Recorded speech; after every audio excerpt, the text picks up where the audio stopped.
तो बच्चों, जैसा कि आप लोगों को पता होगा कि एम्स नर्सिंग का एग्जाम हो गया है। 1 जून को इसका एग्जाम था और 6 जून को इसका रिजल्ट आया है। अब बारी काउंसलिंग का है और काउंसलिंग आपका जून के लास्ट में या तो जुलाई के फर्स्ट वीक में स्टार्ट हो जाएगा। लेकिन उसके पहले आपको कुछ डॉक्यूमेंट्स तैयार रखना है, क्योंकि काउंसलिंग स्टार्ट होने के बाद आप अगर डॉक्यूमेंट्स बनवाते हो तो इतनी जल्दी नहीं डॉक्यूमेंट्स बन जाता है। तो डॉक्यूमेंट्स आपको पहले से ही तैयार रखना है। तो कौन कौन सा डॉक्यूमेंट्स लगने वाला है काउंसलिंग में, आपका रिपोर्टिंग में, वो आज जानते हैं आज के वीडियो में। उसके बावजूद भी कहीं कोई दिक्कत हो, चाहे वो एम्स हो या CUET हो या नीट हो, कोई भी एग्जाम हो, अगर आपको कोई प्रॉब्लम है तो आप बेझिझक कमेंट करिएगा, उस पर वीडियो बन जाएगा। तो ठीक है स्टूडेंट, स्टार्ट करते हैं आज का वीडियो और जानते हैं इसके बारे में। हेलो स्टूडेंट्स, मैं अनूप राम, मेरे YouTube channel spark up classes पर आप सभी लोग का स्वागत है।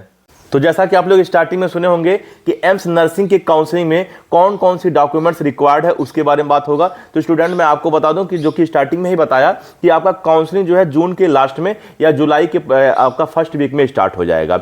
अगर बात करें कि सबसे पहले काउंसलिंग के रजिस्ट्रेशन में तो काउंसलिंग में कुछ चीज़ आपको भरना होगा, जैसे आपको नाम भरना होगा, एड्रेस भरना होगा, कास्ट सर्टिफिकेट आपको अपलोड करना होगा। एक बात मैं आपको बता दूं कि अगर आप OBC या EWS कैटेगरी से हो तो आपका जो कास्ट सर्टिफिकेट है वो 1 अप्रैल से 15 मई के बीच का होना चाहिए, यानी कि 1 अप्रैल से पहले का नहीं होना चाहिए और 15 मई से बाद का नहीं होना चाहिए। और सेंट्रल लेवल का आपका कास्ट सर्टिफिकेट लगेगा, और कास्ट सर्टिफिकेट को ही हम लोग कैटेगरी सर्टिफिकेट भी कहते हैं, यानी कि जाति प्रमाण पत्र कहते हैं। तो OBC और EWS का कास्ट सर्टिफिकेट 1 अप्रैल से 15 मई के बीच का होना चाहिए। रहा सवाल SC और ST का, तो SC और ST का जो कास्ट सर्टिफिकेट है वो किसी भी टाइम का हो, चल जाएगा, कोई प्रॉब्लम नहीं है। और जनरल का कास्ट सर्टिफिकेट तो नहीं लगता है। हाँ, अगर मान लीजिए आपने कास्ट सर्टिफिकेट अपलोड नहीं कर पाए, जैसे SC हो, ST हो या EWS हो या OBC हो, आप किसी वजह से नहीं अपलोड कर पाए, तो ये ना सोचो कि आपका जो काउंसलिंग है वो रिजेक्ट हो जाएगा। काउंसलिंग रिजेक्ट नहीं होगा, बट ये होगा कि आपको जनरल कंसीडर किया जाएगा, और जब आपको जनरल कंसीडर किया जाएगा तो कट ऑफ थोड़ा हाई जाएगा जनरल का, ठीक है ना। तो इतनी बात जान लीजिए कि कास्ट सर्टिफिकेट आपको अपलोड करना होगा और सही फॉर्मेट में अपलोड करना होगा। फिर आपको RUC code, application number, ID password, ठीक है ना, ये सब डालना होगा। और दूसरी बात है कोई ID प्रूफ, जैसे आपका आधार कार्ड हो गया, वो भी आपको अपलोड करना होगा। तो ये सब तो रजिस्ट्रेशन के दौरान की बात हो गया, जब काउंसलिंग का रजिस्ट्रेशन स्टार्ट होगा तब, ठीक है ना। लेकिन रजिस्ट्रेशन के बाद जब आप कॉलेज पा जाते हो तो आप कॉलेज पे रिपोर्टिंग के लिए जाओगे, और रिपोर्टिंग में आपके बहुत सारे डॉक्यूमेंट्स लगते हैं। मैक्सिमम डॉक्यूमेंट्स ओरिजिनल लगता है और कुछ डॉक्यूमेंट्स का आपको प्रिंट आउट लेके निकलवाना होता है, ठीक है ना।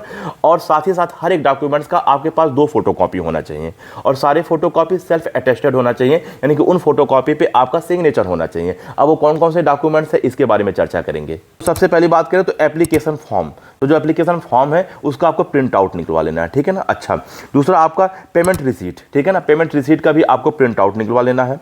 10th और 12th का मार्कशीट आपका ओरिजिनल होना चाहिए और साथ साथ 2 फोटोकॉपी होना चाहिए।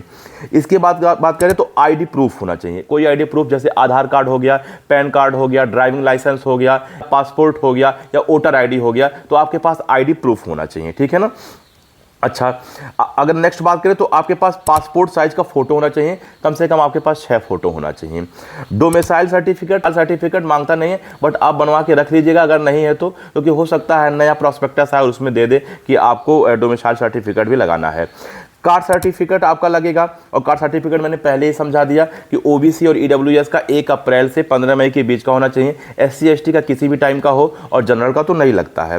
माइग्रेशन या TC, आपको ये जहाँ से आपने क्लास 12th पास आउट किया है उस कॉलेज से मिलेगा। माइग्रेशन या TC दोनों में से कोई एक आपके पास होना चाहिए।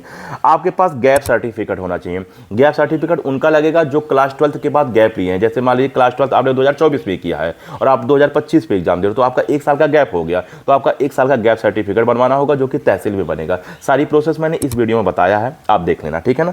नेक्स्ट अगर हम बात करें तो एडिशनल सर्टिफिकेट, जैसे अगर मान लीजिए आप हैंडीकैप हो, PWD हो, आप उसका सर्टिफिकेट बनवा लो, ठीक है ना। एक्स सर्विसमैन का सर्टिफिकेट होता है, तो कुछ एडिशनल सर्टिफिकेट अगर आपके पास है तो वो भी आप बनवा के रखे रहिएगा, और बना है तो कोई टेंशन की बात नहीं है। नेक्स्ट अगर बात करें तो पासिंग सर्टिफिकेट हर एक बोर्ड का तो नहीं बनता है, कुछ बोर्ड का बनता है, जैसे CBSE बोर्ड का हो गया, ठीक है ना। तो पासिंग सर्टिफिकेट भी होना चाहिए। अगला कैरेक्टर सर्टिफिकेट भी आप क्लास 12th जहां से पास आउट की हो वहां से बनेगा। उसके बाद सीट अलॉटमेंट लेटर का आपको प्रिंट आउट निकलवा के लेना है। फिर काउंसलिंग फॉर्म जो आपने भरा उसका भी प्रिंट आउट निकलवा लेना है। स्कोर कार्ड जो आपका रिजल्ट आया 6 जून को वो आपको प्रिंट आउट निकलवा लेना है। और एडमिट कार्ड भी होना चाहिए। जितना मैंने बताया, अगर आपके पास चीज़ें ओरिजिनल है, जैसे एडमिट कार्ड आपके पास ओरिजिनल होगा, दूसरी बात आपके पास जो मार्कशीट है वो आपके पास ओरिजिनल होगा, आपके पास ID प्रूफ ओरिजिनल होगा, जो ओरिजिनल है वो तो रहेगा रहेगा ही रहेगा, लेकिन साथ साथ मैंने बोला था कि 2 फोटोकॉपी लगेगा और वो फोटोकॉपी सेल्फ अटेस्टेड होना चाहिए। ऐसा ना हो कि आप फोटोकॉपी लिए ही नहीं हो, अब आप लाइन में लग गए, रिपोर्टिंग चल रहा है, पता चला आप फोटोकॉपी लेकर नहीं गए हो, तो ये सब सारी चीज़ें आपको तैयार करना होगा, ठीक है ना।